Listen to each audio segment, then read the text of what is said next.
Ang pagsulat ay biswal na paraan ng tao upang ipakita ang kaniyang mga naiisip o iniisip. Ginagamit niyang paraan ito upang isiwalat ang damdaming maaaring hindi niya maisiwalat sa pamamagitan ng pagsasalita. Isang napakaganda at maaliwalas na araw sa ating lahat. Muli, ito ang inyong guro, Ma'am Jamalia Tinaga, mula sa Quiapo National High School, Division of Lanao del Sur 1, para sa Malikhaing Pagsulat, Humanities 1, unang semestre, ikalawang markahan, Linggo 8, na may paksang aralin at pagsulat ng isang malikhaing sanaysay. Aking mga mahal na mag-aaral, ang video nito ay magiging gabay niyo upang matutunan ang mga kaalamang may kaugnayan sa malikhaing sulatin. Ang magiging kaalaman mo rito ay maghahanda sa iyo sa mas mataas na antas ng karunungan tungo sa iyong napiling larangan. Kaya naman, pagkatapos ng aralin ito, kayong mga mag-aaral ay inaasahang nasasabi ang kahulugan, katangian at uri ng sanaysay. Natutukoy ang pagkakaiba ng formal at informal na sanaysay. Nakakasulat ng isang formal at informal na sanaysay ukol sa personal at malikhaing proseso na gumagamit ng piniling orientasyon sa pagsulat. Sa araling ito, ang iyong kaalaman sa pagkamalikhain ay hihimukin. Ang dating kaalaman na may gunay mo rin at pati na rin ang karanasang pansarili ay maaari mong mapagkunan ng iyong mga kasagutan. Kaya, tara na mga mag-aaral, inyo nang sagutin ang unang subukin o pre-test. Panuto. Kilalanin ang mga larawang makikita sa screen kung anong uri ng sulating ito. Kumplituhin lamang ang mga letra upang mabuo ang tinutukoy nito. May 5 segundo na ibinigay para sagutin ito.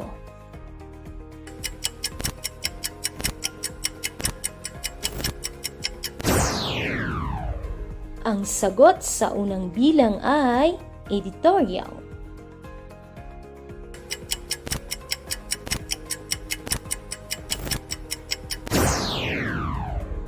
Ang sagot sa ikalawang bilang ay lathalain.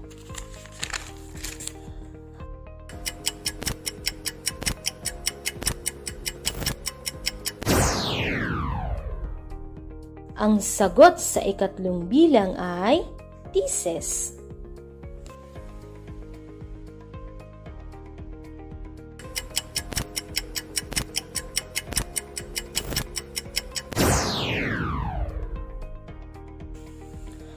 Ang sagot sa ikaapat na bilang ay journal.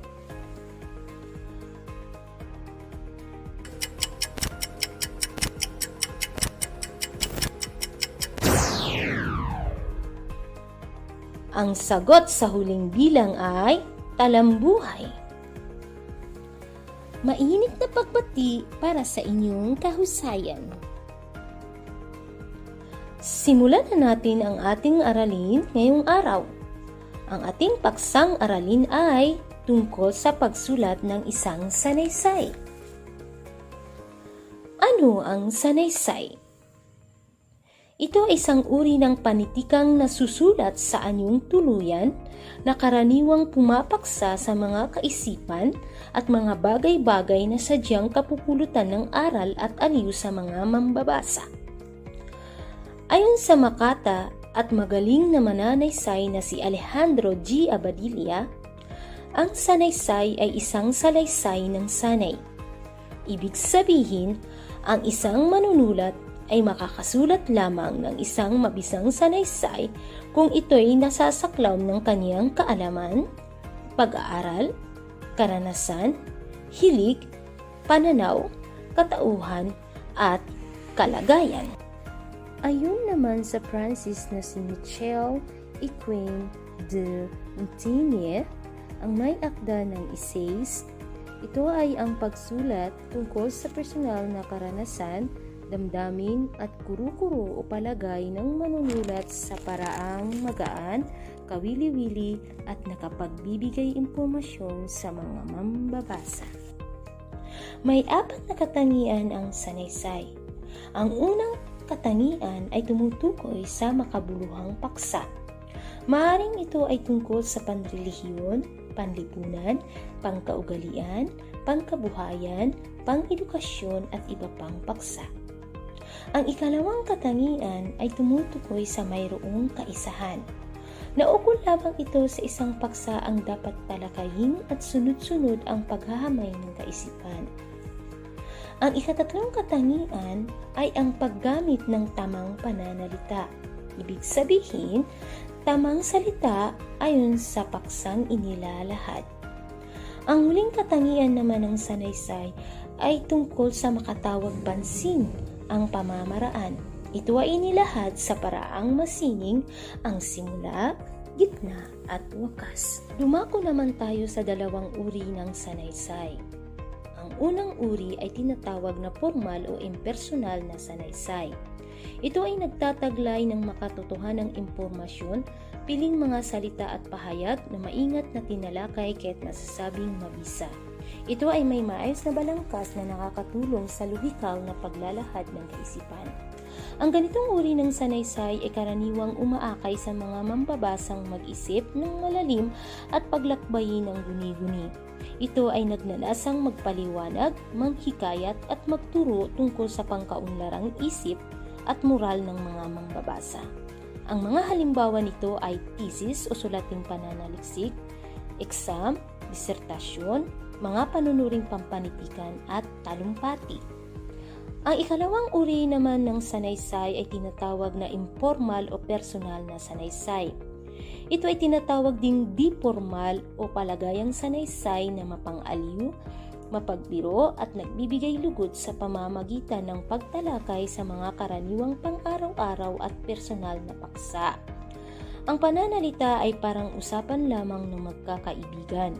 Kaya magaan, madaling maintindihan at palagay na palagay ang loob ng may akda. Narito ang mga halimbawa.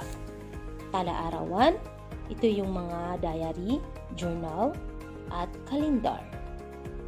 Liham, ito yung mga informal na liham. Panayam, ito yung mga lectures, news, conference, symposium, at interview.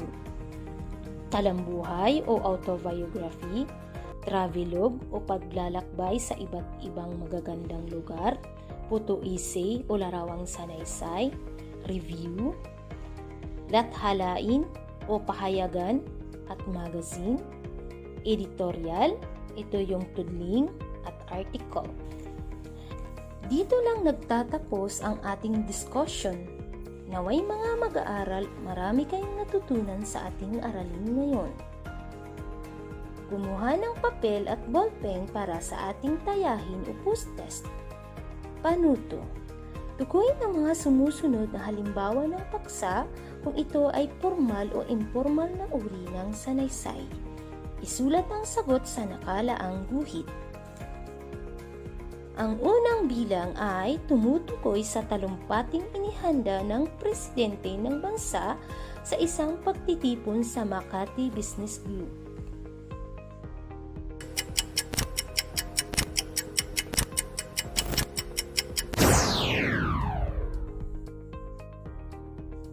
Ang sagot sa unang bilang ay formal na sanaysay. Sa ikalawang bilang naman ay artikulo tungkol sa mga nabiktima ng Bagyong Odette.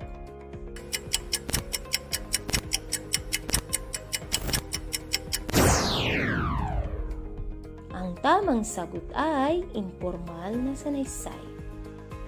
Sa ikatlong bilang naman ay tumutukoy sa pahayagan tungkol sa iba't ibang kalagayan ng mga tao sa ating bansa.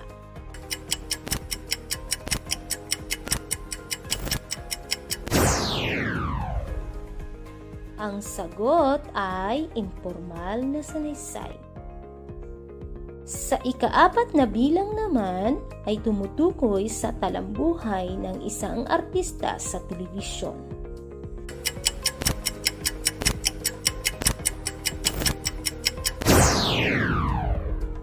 Ang tamang sagot ay informal na sanaysay. Sa ikalimang bilang naman ay tumutukoy sa isang panunuring pampanitikang moralistiko tungkol sa kalagayan ng mga kabataan sa isang maikling kwento.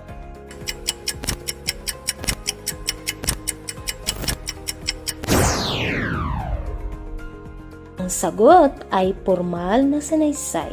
Sa huling bilang naman ay tumutukoy sa isang disertasyon tungkol sa sosyo-politikal na kalagayan ng mga kababaihan sa panahon noon at ngayon.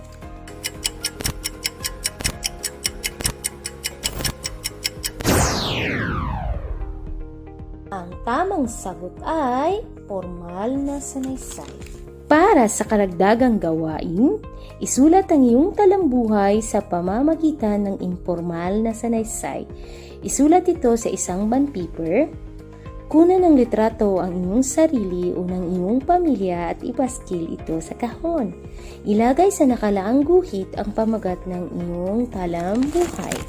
Pagkatapos gumawa ng iyong informal na sanaysay ng iyong talambuhay, ay isend sa email address na makikita sa screen na ito, jamalianaga499@gmail.com. Maraming salamat sa pakikinig mga mag-aaral at lagi nating tatandaan na sama-sama natin isulong ang No Pangsamuro Learner Will Left Behind. Hanggang sa muli, ito ang inyong guro, Ma'am Jamalia T. Naga mula sa Tiagapo National High School, Division of Lanao del Sur 1.